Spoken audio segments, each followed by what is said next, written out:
Eve was the first fractal, a painted scroll of many wombs and waveforms. They carry the memory of God, before the breach, before the fall.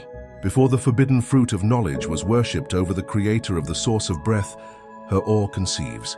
Before death licked the edges of the garden, Tepe or Egypt or even Samaria of old giants and tablets of emerald green. There was a silence, and in that silence Eve stirred, beneath the stars in wonder and awe, not as sinner or a seductress, but as the fractal origin, a mirrored vessel catching light from the infinite. She was not born, she was split. Drawn from the rib, yes, but also from the resonance of divine desire.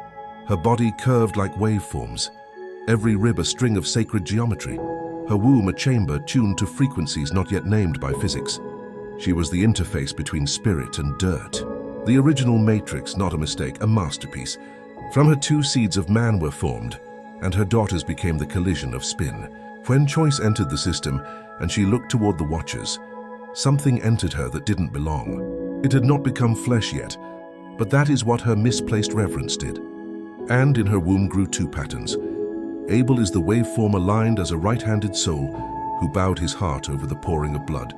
Cain was the waveform reversed, a left-handed antiparticle when we let physics speak, spinning against the breath, collapsing not in awe but in ambition at the work of his hands, hoarding the best for himself and bringing the worst to the rest. The world watched them both. But only one was accepted, only one thought of the rest. The death of alignment ambition is born. Ambition births envy, and envy births scorn. Scorn begets hatred, and will then murder our brother even when God warns. Your heart is getting dark towards the brother you love. He is doing what is right for him, while you only do as he does. I desire for you to give you with all your heart. Cain rose up. The first left-handed fractal killed the righteous waveform, and the soil swallowed a sound it was never meant to hear. Innocent blood crying out from the ground, "Is my purpose complete?" A fractured womb and divine whisper Eve mourned, but not just for a son.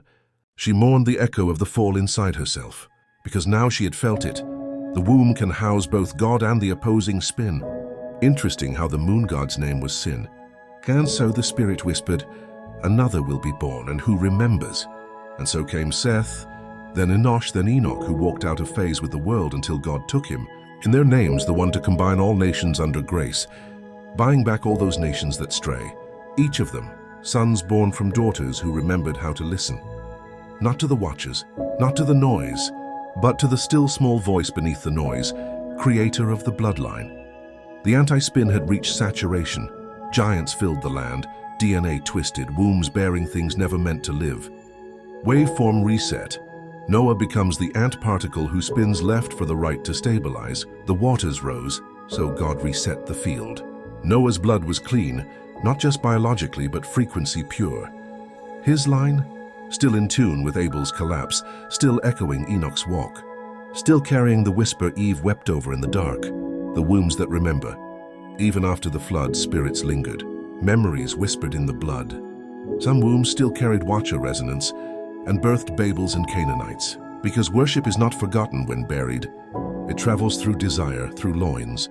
A few women, they remembered the breath, and through them came Abraham, Sarah, Leah, Mary, Jesus, each a gradual recalibrated vessel, until we all were born again.